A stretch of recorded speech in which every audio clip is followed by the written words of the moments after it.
Olá, graça e paz, tudo bem?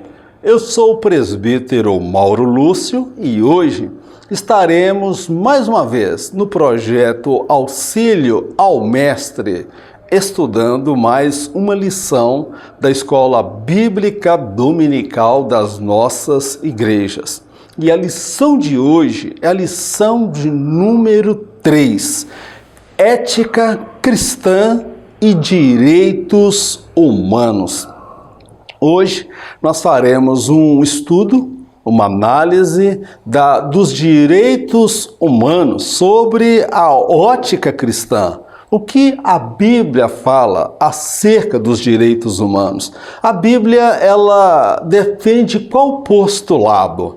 A Bíblia, ela concorda que pessoas que cometem crime, que tiram a vida, que aterrorizam uma nação e uma cidade, sejam tratados com privilégios em nome de direitos humanos? Ou a Bíblia trata cada um segundo os seus feitos, segundo a consequência e o peso dos seus atos? É isso que nós queremos estudar neste programa de hoje. Ética cristã e direitos humanos. Vamos então ao primeiro tópico da nossa lição: a origem dos direitos humanos. Nesse primeiro tópico, nós vamos nos ater a falar sobre a origem dos direitos humanos. E nós vamos analisar sobre a luz da palavra de Deus qual o ponto de vista, o que a Bíblia fala sobre direitos humanos no Antigo Testamento, no Novo Testamento e como Jesus tratou esse tema. Esse tema, ele não é tão novo como se possa pensar. A menção direitos do conceito de direitos humanos no Antigo e no Novo Testamento. Amém?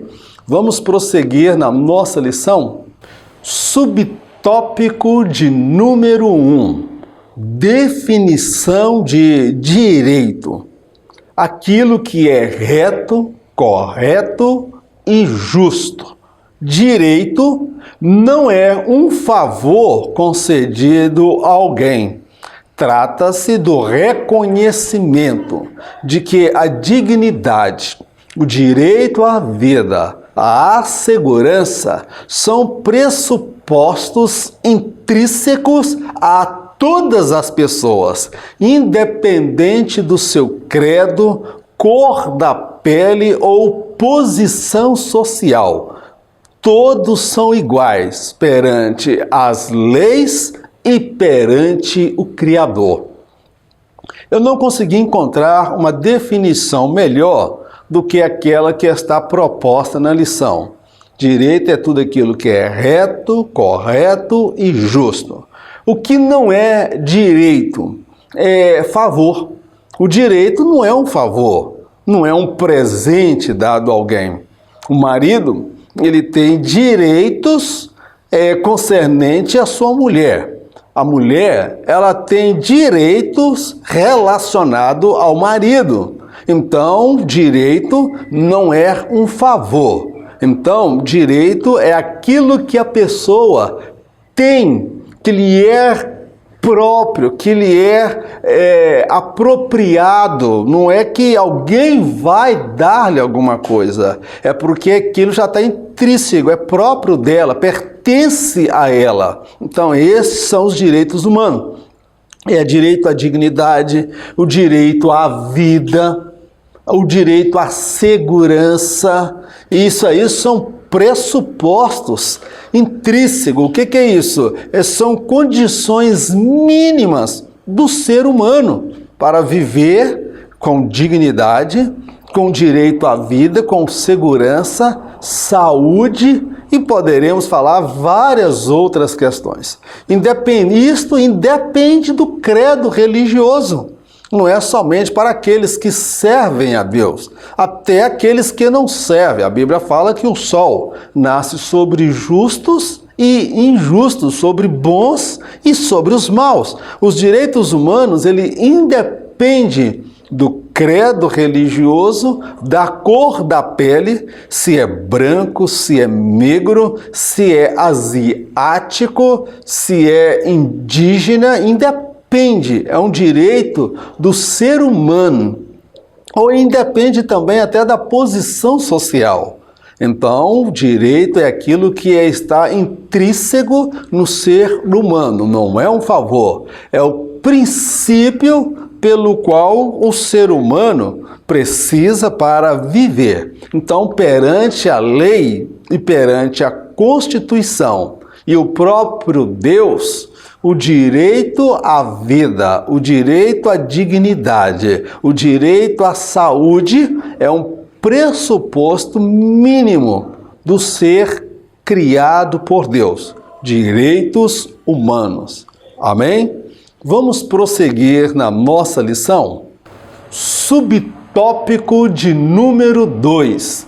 Declaração dos direitos do homem e do cidadão. Se deu na França no ano de 1789, logo após a Revolução Francesa, com a elaboração de 17 artigos que apregoavam a igualdade de direitos a todos os homens. Foi a queda do absolutismo monárquico e a crença que a partir dali todos seriam tratados com o mesmo princípio de igualdade. Para muitos irmãos, talvez irmãos não tenham tido a oportunidade de conhecer um pouco de história. Eu quero somente rapidamente dar uma pincelada. Na França, nesse período de 1700, ou até antes desse período, houve um período chamado de absolutismo monárquico. O rei mandava e a monarquia, os descendentes do rei, viviam no luxo, na riqueza, com fartura de pão, e o povo vivia na mais completa miséria, sem direito à saúde, sem direito à educação, sem direito à segurança, sem direito à dignidade. Então, houve uma revolta, uma rebelião, uma revolução. As pessoas se rebelaram e se levantaram contra esse absolutismo, essa ditadura monárquica da sua época na França. E esse episódio ficou conhecido como a Revolução Francesa, onde a coletividade passava a ter mais valor do que a individualidade. Aí se deu, a partir desse período, a instituição de 17 artigos que tinham como objetivo defender a dignidade humana, os direitos humanos, os valores e princípios de igualdade a todos os homens. A partir daquele episódio da Revolução Francesa e da instituição dos direitos humanos, havia ali uma crença que, a partir daquele episódio, todos seriam iguais. Todo o poder emana do povo e para o povo. E você pode observar, o princípio era maravilhoso. Porém, na prática, a história mostra que o resultado não foi exatamente o esperado, mas todavia aquilo foi um marco, um ponto de partida, onde a sociedade, as pessoas simples disseram não contra um governo monárquico autoritário. Ele vivia no luxo e o povo padecia o bucho.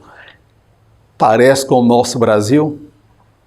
Mudam-se os nomes. Estamos na democracia, mas não temos uma elite que está sempre rica, abastada, e o povo sem dignidade, sem saúde, sem direito à educação, sem direito à segurança, sem direito aos preceitos mínimos do direito humano.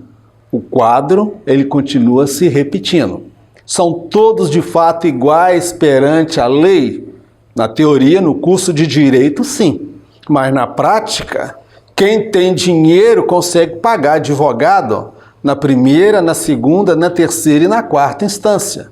O pobre, até quando erra, já é sentenciado, que é o ladrão de galinha, ele já é sentenciado e toma 20, 30 anos de cadeia. Já os crimes do colarinho branco, eles aí são pessoas especiais, são os poderosos. Então nós estamos aí à beira, quem sabe, de uma outra revolução, não a Revolução Francesa, mas a Revolução Brasileira. Vamos prosseguir então na nossa lição? Subtópico de número 3. Declaração Universal dos Direitos Humanos. Se deu no ano de 1948, logo após a Segunda Guerra Mundial.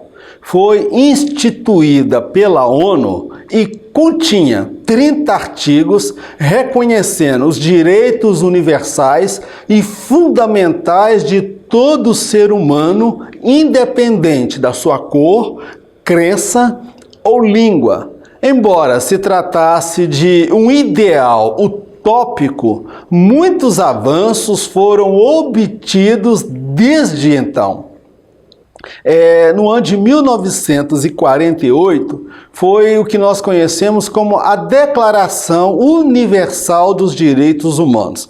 Em que contexto se deu? Logo após a Segunda Guerra Mundial, em que milhões de pessoas morreram durante aquela guerra. Judeus, aproximadamente 2 milhões de judeus morreram nesse período nas mãos do nazismo. Então, após esse período, a ONU ela fez a Declaração Universal dos Direitos Humanos, para que aqueles episódios nunca mais se repetissem na história da humanidade.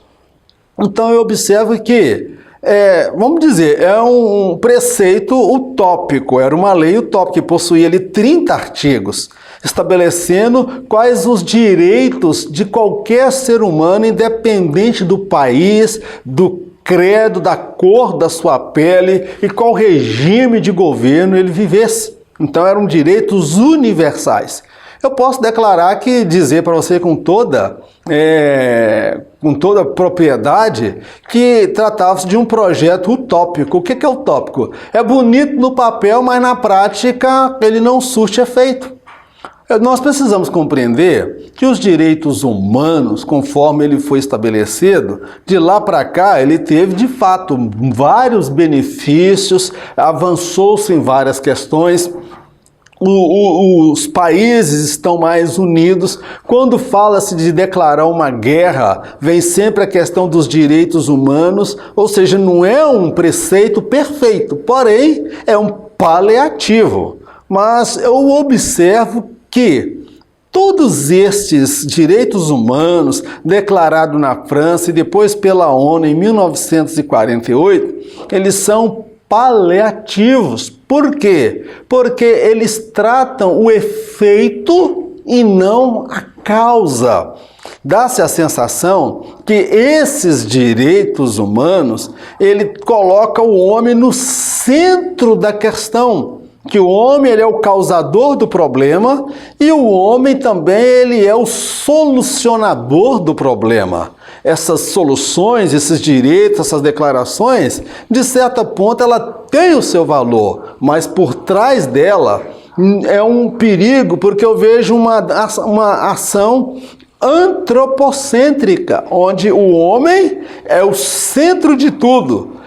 Anula-se as questões do mundo espiritual do pecado e das consequências advindas do pecado do homem e da sua escolha. Então, tenta-se resolver um problema estabelecendo artigos e leis que têm como objetivo nortear o comportamento da humanidade do ser humano.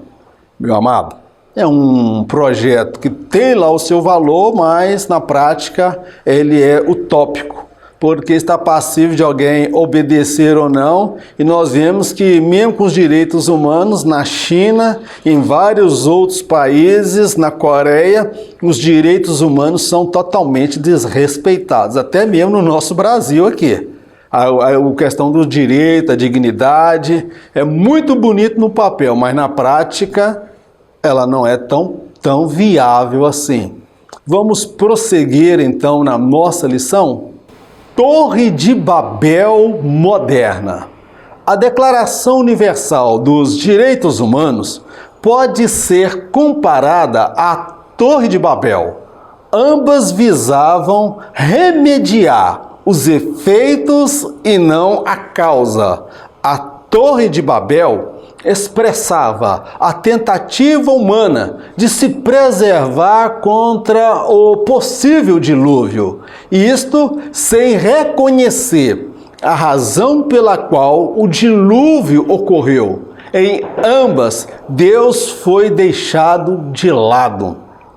Eu faço aqui uma análise, uma comparação entre a Declaração Universal dos Direitos Humanos e a Torre de Babel. A Torre de Babel, ela tinha como objetivo a preservação do gênero humano, porque eles sabiam, por uma informação oral, verbal, que pelos seus pais, que houve um dilúvio na face da terra. Então, esse grupo se mobilizou lá na região de Babel, da Babilônia, a que seria futuramente a Babilônia, e tentaram construir uma torre que atingisse o céu. O que era isso? Era o gênero humano tentando se preservar contra um possível dilúvio. Qual que é o problema que eu vejo? Problema espiritual. Sobre a ótica cristã, nós estamos analisando os direitos humanos sobre a ótica cristã. Sobre a ótica cristã, tanto a Declaração dos Direitos Universal, dos Direitos Humanos, como a Torre de Babel, elas tratam o efeito, mas elas não analisam a causa. Trata-se as consequências, mas não aquilo que gerou. O objetivo após a Segunda Guerra Mundial era que aquele episódio não mais acontecesse. E as guerras, Jesus falou que viriam guerras, rumores de guerra, terremoto. Então, meu amado, nós sempre teremos isso. Isso é fruto da desobediência, da rebelião do gênero humano contra Deus. E a Torre de Babel era a expressão antropológica que o homem era o centro de tudo, que o homem podia se preservar, se proteger até mesmo do próximo juízo de Deus. Se Deus enviasse um outro dilúvio, não alcançaria. Ou seja, tanto na Declaração Universal dos Direitos Humanos quanto na Torre de Babel, elas têm uma coisa em comum. Elas deixam Deus do lado de fora, o fator Deus. Não houve nenhum propósito, nós vamos redirecionar os nossos caminhos, vamos reconhecer que nós erramos e pecamos, que há um Deus soberano e que nós carecemos da sua misericórdia, da sua graça. As nações não fazem isso.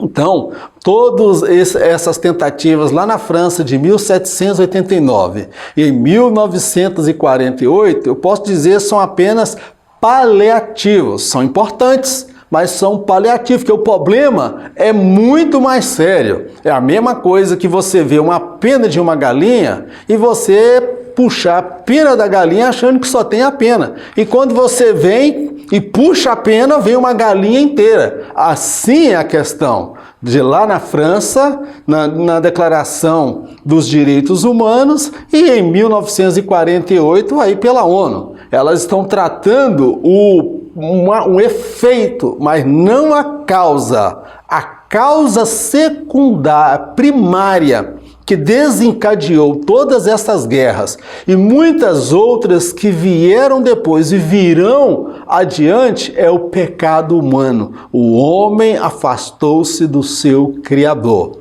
Amém? Vamos então para o subtópico de número 4. Direitos humanos no Brasil. Historicamente, os direitos humanos tinham como objetivo refrear a tirania dos maus e preservar a vida e dignidade da coletividade. No Brasil, o que predomina é o direito dos bandidos em detrimento da coletividade. Policiais são mortos no exercício da função.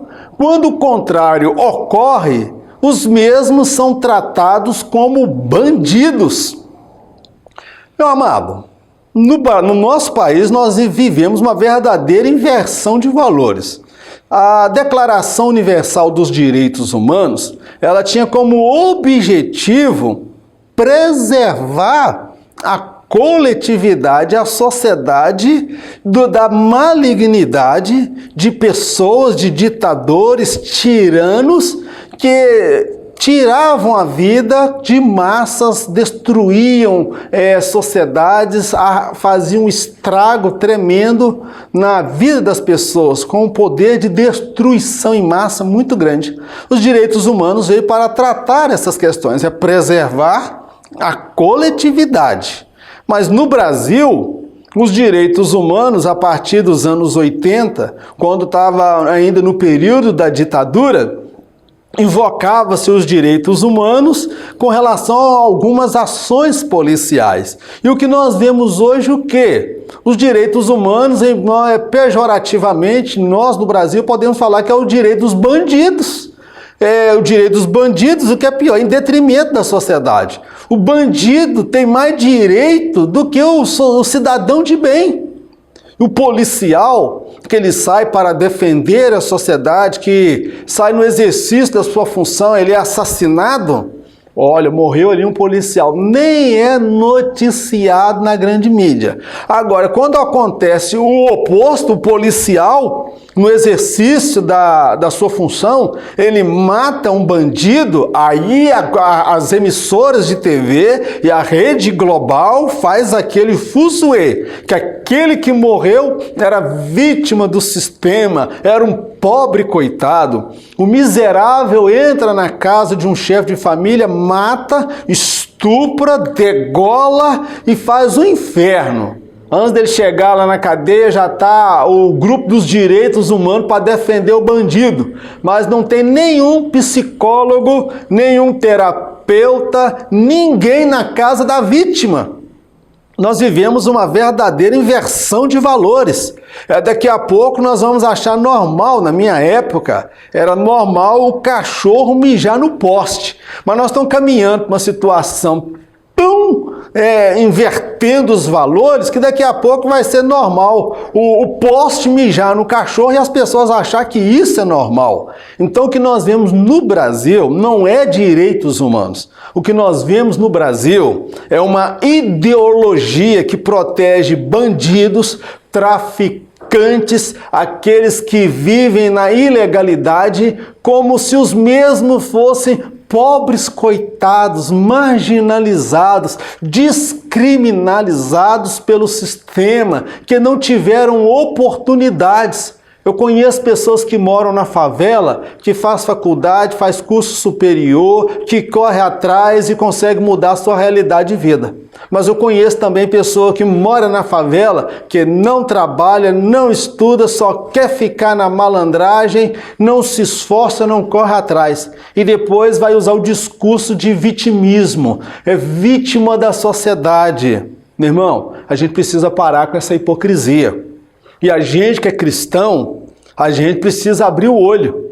Eu sou cristão, mas eu sou cidadão brasileiro. Eu não concordo. O nosso silêncio, a nossa omissão é que leva essas pessoas a ter lugar de destaque, posição, e nós calamos a boca e ficamos de braço cruzado vendo a criminalidade, a violência, a bandidagem, cada vez mandando mais e oprimindo a sociedade. A polícia, que é contratada pelo Estado policial, no exercício da função, se ele saca a arma, atira e mata um miserável desse, traficante, bandido, ladrão, ele toma processo do Estado e é mandado embora.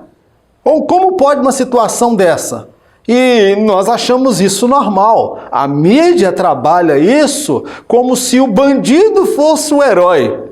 E o verdadeiro herói, que é o policial, virou bandido. Nos Estados Unidos, em nações de desenvolvimento, nações de primeiro mundo, policial, quando mata um bandido, um criminoso no exercício da função, ele é condecorado e tratado como um herói. Aqui no Brasil, o policial é tratado como bandido. Enquanto o cidadão de bem não tem acesso à educação, não tem acesso à saúde, não tem acesso à segurança, não tem acesso a um transporte, tudo nesse país não funciona. Mas os direitos humanos para bandido parece que funciona. Então o que nós vemos aqui é uma verdadeira inversão de valores. Encerramos aqui o tópico de número 1 e já vamos entrar no tópico de número 2, a Bíblia e os direitos humanos. Nesse tópico, nós iremos analisar sobre a ótica da Bíblia, do Antigo, do Novo Testamento e na pessoa de Jesus, o que a Bíblia fala sobre direitos humanos. Mas eu posso lhe assegurar que a Bíblia ela trabalha com questões de direitos e deveres. A Bíblia não trabalha com uma via unilateral, somente direitos e nenhum dever. Do contrário, se Deus assim trabalhasse, isso aqui, meu amado, seria um verdadeiro inferno e já é. Então, observa que Deus estabelece padrão. Direitos e deveres. Onde só há direitos e não há deveres, vai imperar a anarquia, a libertinagem, a criminalidade, a imoralidade e tudo de podre que pode aflorar de uma sociedade do ser humano. Vamos então, subtópico de número 1. Direitos humanos no Pentateuco. Os direitos humanos já existiam nos dias de Moisés, através das leis reveladas e inspiradas por Deus. Estas leis visavam a preservação da vida, a dignidade humana, o princípio de igualdade a todos os homens. O estrangeiro, o órfão e a viúva receberam uma atenção especial. Nós observamos ali nos 10 mandamentos. Direitos humanos: não matarás, direito à vida, não roubarás, não adulterarás, não darás falso testemunho. Então nós observamos que no Antigo Testamento, no Pentateuco, já existiam leis que preservavam a vida, a dignidade, a moral e princípio de igualdade a todos os homens. Até o estrangeiro, aquele que não era judeu, que poderia ser de uma outra nação, eles deveriam ser respeitados e tratados com o princípio de igualdade, porque Israel foi escravo no Egito. Deus estabeleceu essa lei. A preservação do estrangeiro, do órfão, aquele que não tinha o pai e a mãe, da viúva, porque naquela época não tinha Bolsa Família, INSS e política assistencialista. Naquela época, esses conceitos de proteger o órfão, a viúva e o estrangeiro não eram observados pelas outras nações. Mas na Bíblia, na lei de Moisés, Deus já trabalhava esses conceitos. Amém, meu querido? Então, o que nós afirmamos no começo da lição. O conceito de direitos humanos, conforme temos hoje, vem compilado em 1789, depois 1948 pela ONU. O princípio dos direitos humanos, eles sempre existiram dentro do propósito de Deus lá nos dias de Moisés, até lá no Jardim do Éden. Direito à vida, à dignidade e princípio de igualdade. Amém, meu amado? Podemos prosseguir então na nossa lição? Vamos lá? Direitos humanos sobre a ótica divina. Sobre a ótica divina, os direitos implicam em deveres. Não pode haver direito pleno para alguém que não cumpre regras, leis, estatutos e mandamentos. Um bom projeto de lei como os direitos humanos pode se configurar como algo nocivo para a sociedade quando se estabelece direitos e privilégios para aqueles que não se sujeitam aos deveres.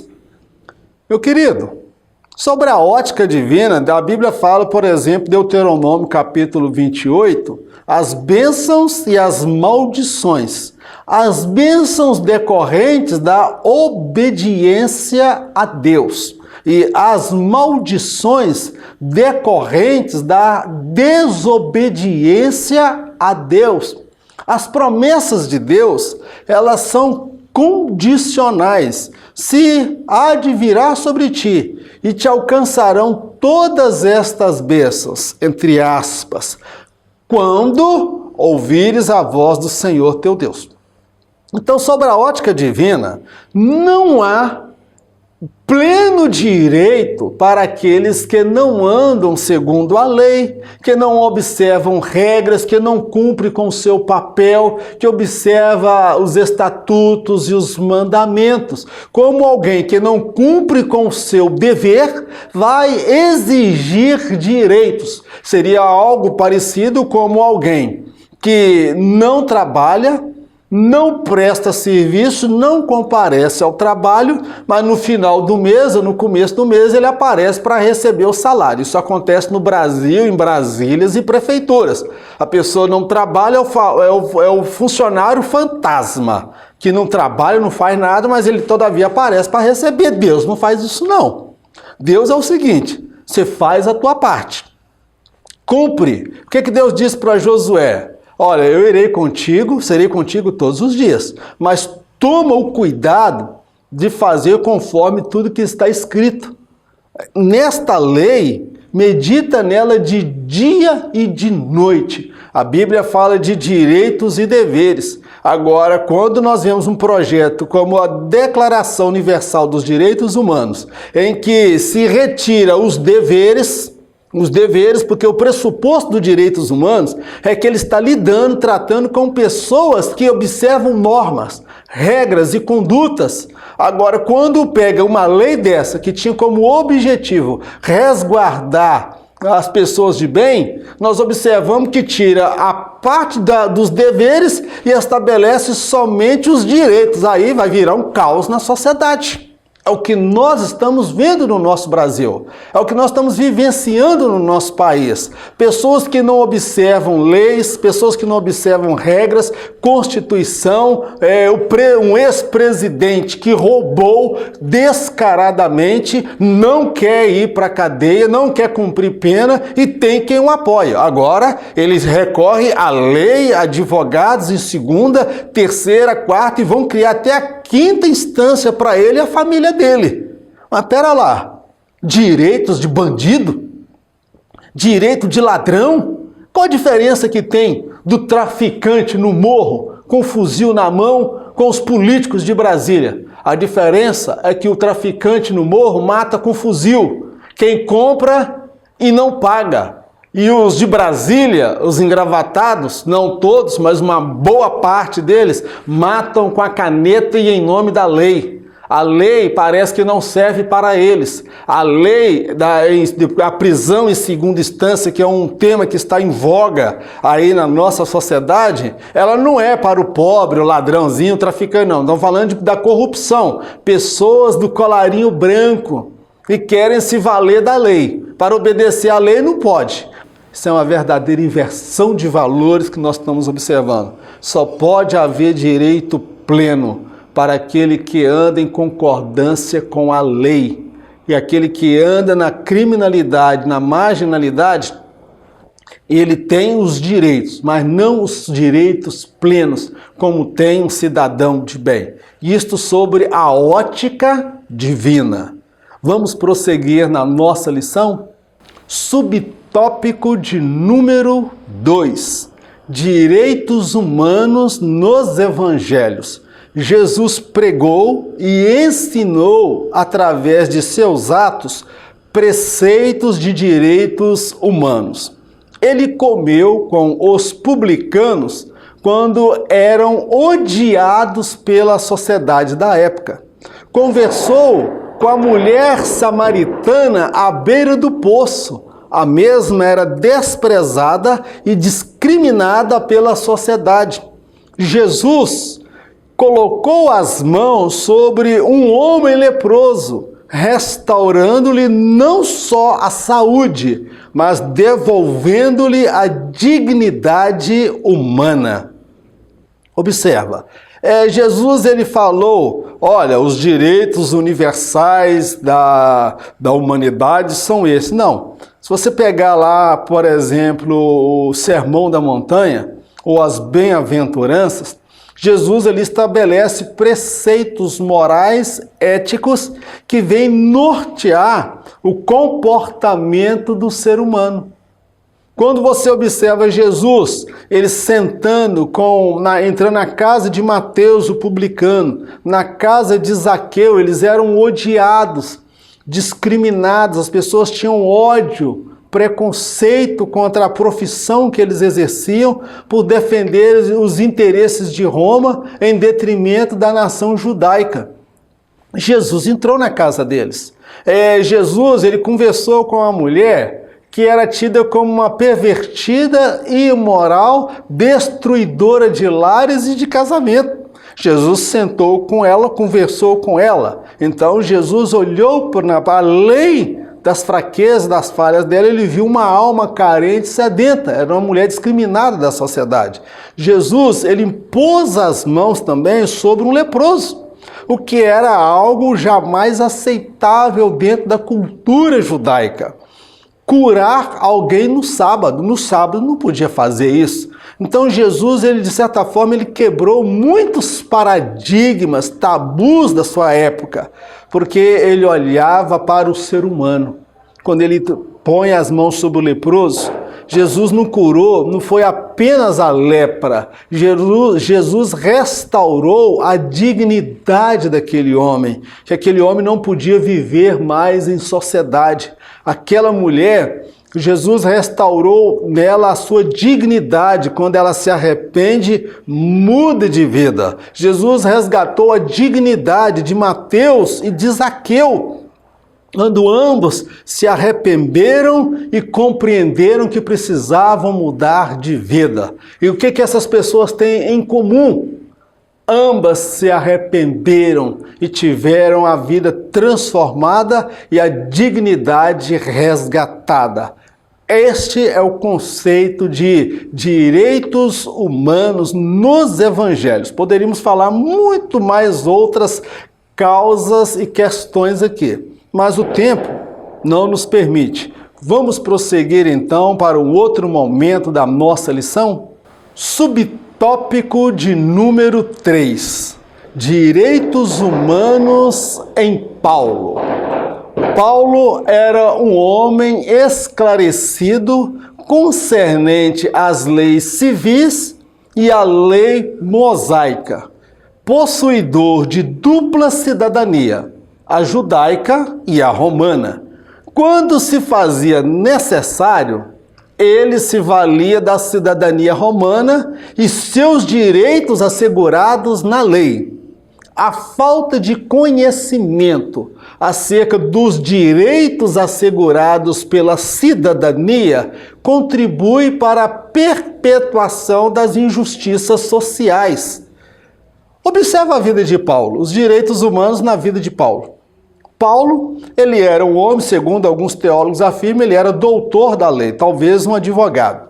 Ele conhecia tanto as leis civis, como também a lei mosaica. Contextualizando Paulo, ele entendia a constituição do seu país e ele também conhecia a palavra de Deus. Então ele tinha dupla cidadania.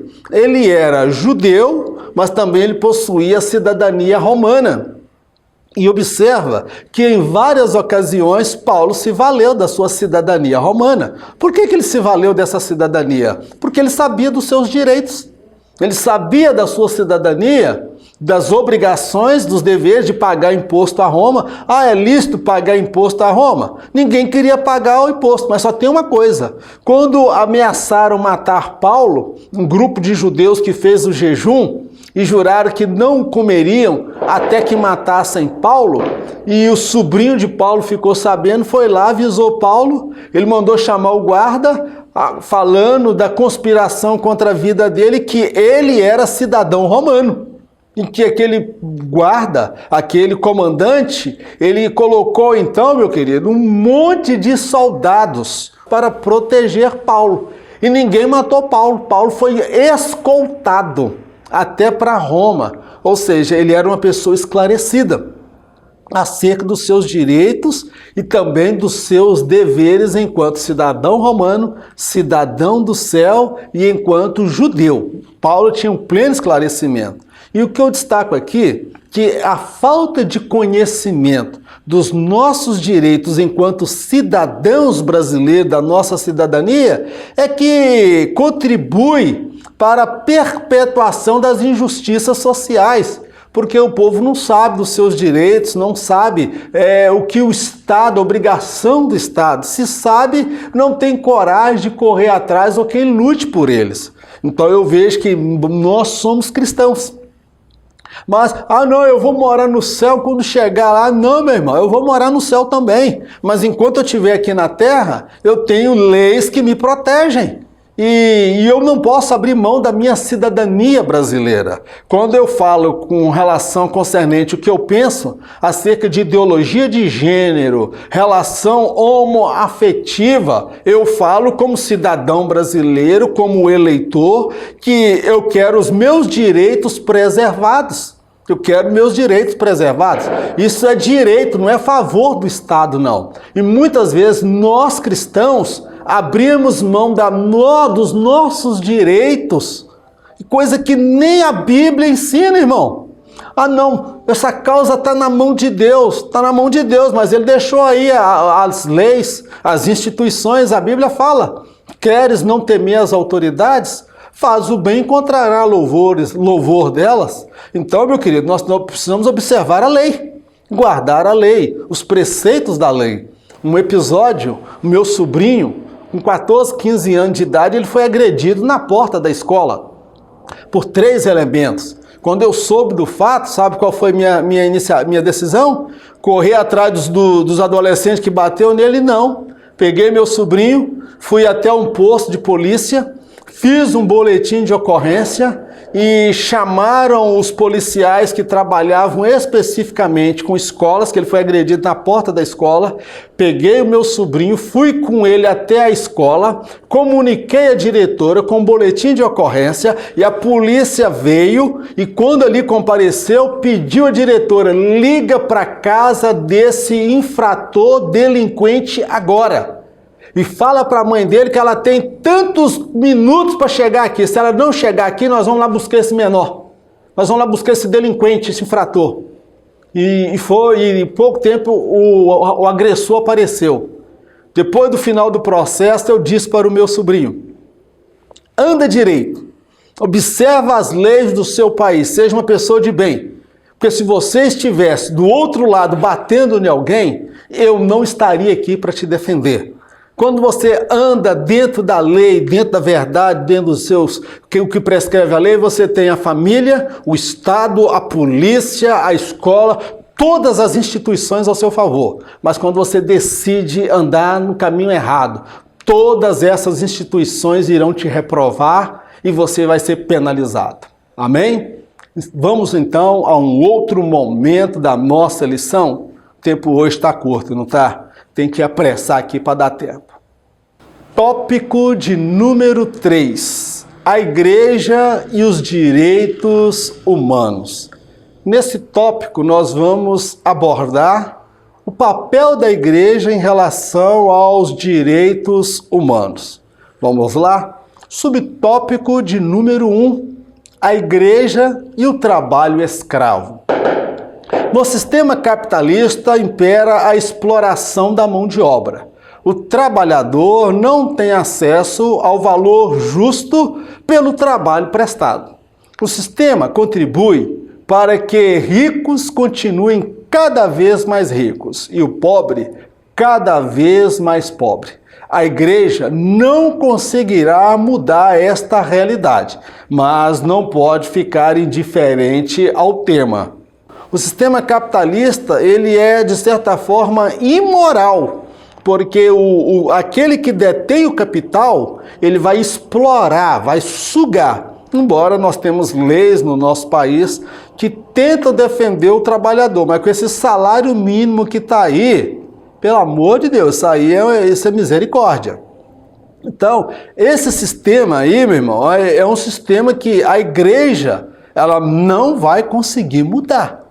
Isso é uma utopia, é a realidade, a igreja não vai conseguir mudar. É a questão do trabalho escravo. O que nós podemos fazer? Não enquanto igreja, mas enquanto cidadão. Enquanto cidadão, nós devemos denunciar, nós devemos nos posicionar e eleger homens e mulheres para nos representar, não como igreja, mas como cidadãos de bem que quer mudar a história do nosso país. Amém? Vamos prosseguir aqui na nossa lição. Vitimismo social. A Igreja do Senhor não apoia a exploração do trabalho escravo ou semi-escravo. Em contrapartida, a Bíblia condena a preguiça, a moleza, a ociosidade e o oportunismo de alguns que se valem da fé cristã como se a mesma fosse um escapismo. O verdadeiro cristão entende a importância de trabalhar, produzir e contribuir para o desenvolvimento socioeconômico da nação. Eu quero abordar aqui uma outra vertente. No primeiro momento, o comentarista ele fala sobre o trabalho escravo. Mas a Bíblia, a igreja, enquanto Igreja do Senhor, nós não apoiamos. A Bíblia não apoia trabalho escravo ou semi-escravo. Agora, eu quero destacar o seguinte, é o outro lado oposto, que é o vitimismo social. As pessoas que se dizem vítimas da sociedade ou do sistema. A Bíblia, ela condena a preguiça, porque tem gente que não é chegada em trabalho. Aí põe a culpa no governo. Vai viver de plano assistencialista, Bolsa Família, Bolsa isso, Bolsa aquilo. Verdade que tem pessoas que têm dificuldade. Mas o problema do Bolsa Família, ele tem um plano para a pessoa entrar, mas não tem uma forma da pessoa sair. Quem entra no Bolsa Família vai ficar a vida inteira dependendo de governo. Então a Bíblia condena a preguiça. Não estou dizendo que quem recebe Bolsa Família é preguiçoso, mas a Bíblia condena preguiça, pessoa que não é chegada em trabalho. Moleza, pessoa que trabalha e fica dando nó cego, mocegando, não produz, é funcionário público, presta um péssimo serviço. Na empresa onde ele está, ele não produz, fica no Zap, Facebook e não está nem aí para o patrão. A Bíblia condena também a ociosidade, que é aquela pessoa à toa, é aqueles rapazes, aquela moça que já está com 20 anos nas costas, 30 anos, tem filhos aí que o pai está com 80 anos, o filho está com 50 anos nas costas, não sabe o que é pagar uma conta de água. Isso aí é ociosidade, é gente folgada, é gente abusada. Aí depois vão dizer, vem com conversa do vitimismo social. Eu sou vítima, não estuda, não se qualifica, não trabalha, não faz uma faculdade, não se prepara para o mercado, não acorda cedo, fica o dia inteiro na frente da televisão e depois fica se dizendo que é vítima do sistema. Meu irmão, cristianismo não é escapismo, não. Escapismo o quê? É usar a fé cristã oportunista para poder fugir da realidade, para não perceber a situação, não se envolver. Meu irmão, a fé cristã, ela não apoia. A Bíblia fala, aquele que não trabalha, que também não coma. O verdadeiro cristão, ele sabe a importância, o valor do trabalho, de produzir, de contribuir para o desenvolvimento socioeconômico da nação. Uma nação de pessoas preguiçosas, ociosas, mole, oportunistas, que forja aposentadoria para aposentar com 50 anos de idade, como nós temos aí o presidente Michel Temer, quer delimitar a aposentadoria acima dos 70 anos de idade, mas ele mesmo se aposentou com 50, 55 anos de idade. Então tem muito cristão que forja documento que é oportunista, que não produz e tem a cara de pau de falar que Deus o abençoa. Meu irmão, Deus não trabalha, não abençoa preguiçoso, acomodado, folgado, gente mole, homem mole, mulher folgada, gente abusada. Deus é a favor de gente que está ocupada. Olha onde que Deus foi buscar Moisés. Ele estava fazendo o quê? Cuidando de ovelha, pastoreando. Onde Deus encontrou Gideão?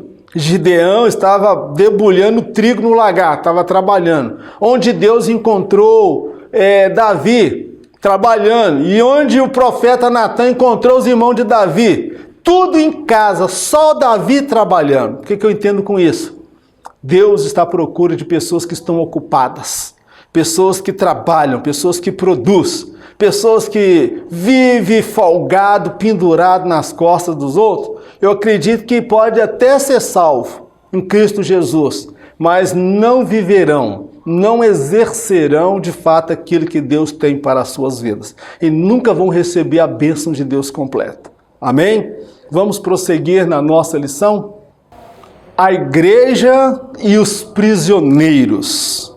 O sistema carcerário no Brasil não funciona como deveria, assim como saúde, educação e segurança pública. A igreja precisa sair das quatro paredes e ir ao encontro desta multidão que se encontra encarcerada. Trata-se de um vasto campo missionário a ser explorado e um dos papéis da igreja que é a missão para com o mundo. Meu querido, o sistema prisional brasileiro ele não tem objetivo recuperar ninguém. No papel é bonito, é ressocialização, punição e educação. Tem efeito pedagógico, é para ensinar, punir e ressocializar. O camarada entra no sistema prisional brasileiro roubando galinha e sai de lá aprendendo a assaltar banco. Essa é a pura verdade. E qual é o papel da igreja nisso aí?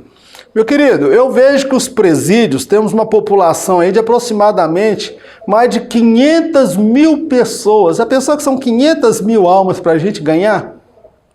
Nós fazemos congresso, simpósio, chamamos pregador famoso. Meu querido, para pregar lá no presídio, não precisa de congresso, simpósio, pregador famoso não. Precisa de homens e mulheres cheios de amor, cheios do Espírito, cheios de unção, que compreenda que o papel da igreja, a igreja precisa sair de dentro da igreja. E ir ao encontro, esses presídios, essas cadeias, é um campo missionário, meu querido, para pregar para essas pessoas, porque é papel da igreja. Em missiologia, nós compreendemos que a igreja ela tem um papel para com o mundo, para com a sociedade. Somos nós que precisamos ir até lá e pregar para essas pessoas, porque esse sistema carcerário, ele não cumpre com a sua finalidade. Paradoxalmente ou ironicamente, a igreja ela não vai lá no sistema carcerário para pregar. E o que acontece? A igreja ela se vê num país dominado pela violência, roubo, assalto, criminalidade e a segurança pública não funciona. Ou então a igreja precisa influenciar esta sociedade, ir nos presídios, nas cadeias, em todos os segmentos da sociedade. Amém? A igreja precisa sair das quatro paredes. Vamos prosseguir então na nossa lição. Subtópico de número 3. A igreja e o problema social. A nação brasileira padece de uma crise moral sem precedentes. A corrupção generalizada em todos os poderes e instituições faz parte da realidade diária retratada nos telejornais. Há que se compreender que esta crise moral e espiritual pode ser percebida em muitos púlpitos por parte de líderes gananciosos e verdadeiros mercenários da fé. O juízo de Deus começa por aqueles que ocupam o altar, como foi nos dias do profeta Elias. Há um grupo de fiéis que não se curvaram ante a Moloque. Acho por bem fazer essa colocação, a igreja e o problema social. Nós estamos enfrentando uma verdadeira crise institucional. É uma crise de corrupção generalizada em todos os segmentos da sociedade. Não é só na política, em Brasília, no judiciário, no legislativo. Em todos os segmentos. Eu quero dizer uma coisa aqui. Doa quem doer, se não gostar, não tem problema, ore por mim para Jesus me libertar, me fazer entender diferente. Mas essa corrupção que nós vemos em Brasília, nós vemos em muitos púlpitos de igrejas. Líderes gananciosos, avarentos, que têm amor a dinheiro e não a almas, irmãos. São verdadeiros mercenários da fé, que faz a corrupção de Brasília parecer brincadeira de criança. E se tratando do juízo de Deus, esse começa, meu querido, é dentro do altar, é lá no altar. É lá no altar que começa o juízo de Deus, como foi nos dias do profeta Ezequiel. O juízo começou pelo sacerdote, pelos levitas, aqueles que estavam na casa de Deus, porque a glória de Deus se foi de lá. Então a sociedade estava um caos, e esse caos no qual nós vivemos, a igreja está inserida dentro dele. Mas eu quero aqui fazer uma ressalva, que como foi nos dias do profeta Elias, em que o povo se corrompeu, não sabiam mais quem era Deus, quem era Baal. Se curvaram perante a Moloque, se curvaram perante a Baal e os deuses daquela época. Se curvaram, a nossa geração está se curvando diante do sucesso, da popularidade, da idolatria de pessoas, de homens, do sucesso financeiro, da qualidade de vida, do bem-estar social. Mas semelhante que foi os dias do profeta Elias, eu faço parte, você faz parte do grupo dos remanescentes. São aqueles que não se curvaram diante esse sistema, que não se corromperam, que não vende a sua chamada, que não vende a sua vocação, que tem uma compreensão exata que fazer sucesso aqui na terra não é necessariamente fazer sucesso no céu. Que ser careta, cafona, quadrado não é algo pejorativo, porque quem anda com Deus pode ser rotulado de tudo quanto é nome pejorativo e negativo. Mas ele é profeta de Deus, instrumento de Deus. Ele não come a mesa de Jezabel e Acabe. Ele come muitas vezes gafanhoto pelo deserto, como foi o caso de João Batista. É sustentado por uma viúva pobre, que estava esperando a morte chegar. Não tem muito luxo, não tem conforto, mas ele tem uma palavra de Deus. Deus está à procura, nos nossos dias, de homens e mulheres que não se curvaram, que não se venderam, que não se contaminaram com dinheiro, com sucesso. Pregadores que se corromperam, se perderam, que a motivação deles de pregar em igrejas não é almas, edificação do corpo de Cristo, é enriquecimento, é pagar as contas, é construir patrimônios. Eu faço parte, você faz parte da geração que fará a diferença antes da volta de Jesus. Vamos orar? Eterno Deus, nós queremos te agradecer por mais esta oportunidade, pelo estudo da tua palavra. Toda honra, toda glória, todo louvor sejam dados a ti. Toma nossas vidas nas tuas mãos, cobre-nos com teu sangue, guarda-nos, livra-nos de todo perigo, de todo mal. Ensina-nos, ó Pai, a viver um viver diferente. Ensina-nos, ó Pai, a ter um viver que agrade ao Senhor, para que possamos fazer a diferença nesta nação. Somos cidadãos brasileiros, somos cidadãos do céu. Ensina-nos, ó Pai, a mudar a realidade política, econômica, moral e social desta nação. Ensina-nos a ser o sal da terra e a luz do mundo. Pai, nós te agradecemos por tudo, no nome de Jesus. Amém. Que o grande amor de Deus, a graça do nosso Senhor e Salvador Jesus Cristo, as doces consolações do Espírito Santo de Deus, seja com todo o povo de Deus, não somente hoje, mas para todo sempre, em nome de Jesus. Amém. Eu te aguardo semana que vem para a lição de número 4. Mas, em caso de arrebatamento, eu não estarei aqui para ministrar a próxima lição. Mas eu tenho a certeza que você também não estará. Nós estaremos entre aqueles que não se curvaram, mas permaneceram firmes no Senhor. Eu te encontro na glória. Eu te encontro por sobre as nuvens, quando aquela trombeta soar e tocar. Que Deus te abençoe. No nome de Jesus, amém. Fique na paz.